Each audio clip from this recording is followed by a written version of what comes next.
السلام علیکم۔ آپ سب دوستوں کو راشد ٹی وی چینل کی طرف سے خوش آمدید۔ آج کا جو ہمارا موضوع ہے وہ ہے ابوالحارث شیر کی کربلا میں آمد۔ امام حسین علیہ السلام نے ایک چھوٹا سا شیر رکھا ہوا تھا جس کا نام ابوالحارث تھا۔ اس کو مولا علیہ السلام سے بہت زیادہ پیار تھا۔ چونکہ مولا حسین کا گھر مسجد کے ساتھ ہی تھا، وہ شیر باہر بیٹھا رہتا تھا۔ وقت گزرتا گیا، شیر جوان ہو گیا۔ کچھ صحابیوں کو تکلیف اور حسد اتنا ہوا کہ انہوں نے منصوبہ بنایا کہ اس شیر کو مدینے میں نہیں رہنے دیں گے۔ آخر وہ نبی پاک صلی اللہ علیہ وآلہ وسلم کے پاس آئے اور کہنے لگے، یا رسول اللہ، حسین علیہ السلام کا شیر جوان ہو گیا ہے، ہمیں ڈر رہتا ہے کہ کہیں ہمیں کاٹ نہ لے۔ جنگل کی چیز ہے، جنگل میں ہی اچھی لگتی ہے۔ نبی پاک صلی اللہ علیہ وآلہ وسلم اس کو جنگل نہ چھوڑائیں۔ نبی پاک صلی اللہ علیہ وآلہ وسلم نے فرمایا، کل تم کو یہ شیر مدینے میں نظر نہیں آئے گا۔ شام کو نبی پاک صلی اللہ علیہ وآلہ وسلم امام حسین کے پاس آئے، پیار کیا اور فرمایا، بیٹا حسین، تمہارا شیر تو جوان ہو گیا ہے۔ امام حسین علیہ السلام مسکرائے اور نانا جان کی گردن میں باہیں ڈال کر بولے، جی نانا جان، جیسے جیسے بڑا ہوتا جا رہا ہے مجھ سے محبت زیادہ کرتا جا رہا ہے، میرے بغیر نہیں رہتا۔ نبی پاک صلی اللہ علیہ وآلہ وسلم نے فرمایا، حسین بیٹا، آپ کے نانا کے صحابی ڈرتے ہیں اس سے، وہ نماز کے لیے آتے ہیں، ان کو ڈر ہے کہ یہ ان کو کوئی نقصان نہ پہنچائے، بیٹا اسے آزاد نہ کر دیں۔ یہ کہنا تھا کہ اتنے بڑے بڑے آنسو امام حسین علیہ السلام کے رخسار پر آئے، مگر مسکرا کر فرمایا، نانا جان آج کا دن نکال لیں، کل ابوالحارث آپ کو نظر نہیں آئے گا۔ نبی پاک صلی اللہ علیہ وآلہ وسلم نے فرمایا، بیٹا حسین، آج کے دن کیا کرو گے؟ امام روئے اور فرمایا، نانا جان دیکھیں باہر شام ہو گئی ہے اور یہ وقت کسی کو گھر سے باہر نکالنے کا نہیں ہے۔ نبی پاک صلی اللہ علیہ وآلہ وسلم نے مولا حسین کو سینے سے لگا لیا۔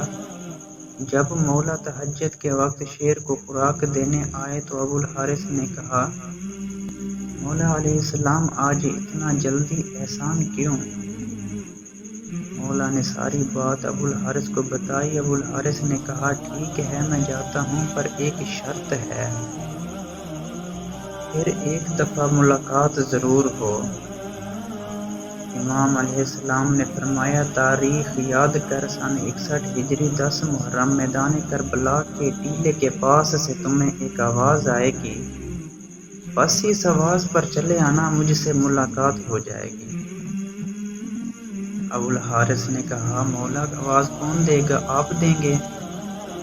آپ نے فرمایا، نہیں، آپ کا بھائی عباس دے گا۔ آپ نے فرمایا، نہیں، تو پھر کون دے گا؟ امام علیہ السلام روئے اور فرمایا، میری 4 سالہ بیٹی سکینہ تمہیں آواز دے گی یا ہماری اماں فضا آواز دیں گی۔ آج بھی کربلا میں وہ مقام موجود ہے جہاں کھڑے ہو کر بی بی فضا نے ابوالحارث کو آواز دی تھی۔ بعد شہادت امام حسین علیہ السلام کے شور و غل برپا ہو گیا کہ عمر ابن سعد کا حکم ہے کہ امام حسین علیہ السلام کی لاش پر گھوڑے دوڑا دیے جائیں اور لاش مبارک پامال کر دی جائے۔ یہ آواز سن کر اہل حرم میں قیامت برپا ہو گئی۔ ادریس بن عبداللہ سے روایت ہے کہ جب حضرت امام حسین علیہ السلام شہید ہو گئے، لشکر عمر ابن سعد نے چاہا کہ آپ کی لاش اطہر پامال کر دی جائے۔ اس وقت جناب فضا کنیز جناب فاطمہ الزہرا سلام اللہ علیہ نے زینب سلام اللہ علیہ خاتون سے عرض کیا کہ جب سفینہ غلام آزاد کیا تو ان کی کشتی دریا میں تھی اور ایک جزیرہ پر ٹھہری۔ اس جزیرہ میں ایک شیر رہتا تھا، وہ سفینہ پر حملہ آور ہوا تو میں نے اس شیر کو مخاطب کر کے کہا کہ اے شیر، میں آزاد کردہ رسول خدا ہوں، مجھے اذیت نہ دے۔ جیسے ہی شیر نے نام مبارک رسول اللہ صلی اللہ علیہ وآلہ وسلم سنا وہ فوراً راستے سے ہٹ گیا اور ہلاک کرنے سے باز رہا اور راستہ تک پہنچا دیا۔ پھر بی بی فضہ نے کہا کہ اے زینب، میں نے سنا ہے کہ کربلا میں ایک شیر رہتا ہے، اگر آپ اجازت دیں تو میں جا کر شیر کو آواز دوں اور اس دلدوز واقعے کی اطلاع کروں، شاید کہ وہ شیر حفاظت لاش امام مظلوم علیہ السلام کر سکے۔ جناب بی بی زینب خاتون فضہ کو اجازت دے دی اور اماں فضہ نے تعمیل حکم میں صحرا کا رخ کیا اور نامعلوم کس قدر مسافت طے کی اور کس طرف گئیں۔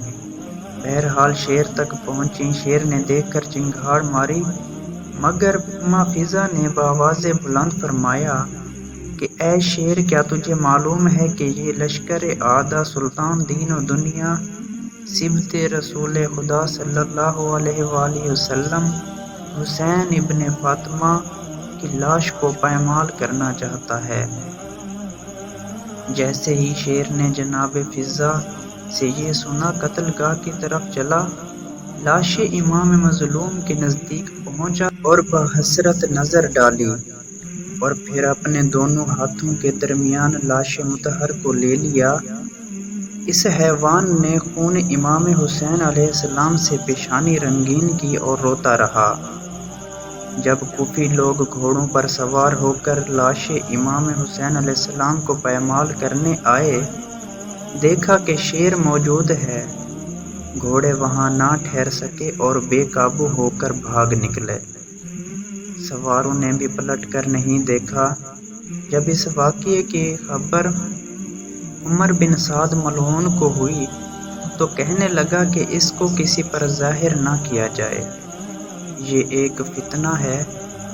جناب فضہ سلام اللہ علیہ نے شیر کی آنے کی خبر جناب زینب سلام اللہ علیہ کو سنائی اور اس طرح لاش مطہر پامال ہونے سے محفوظ رہی۔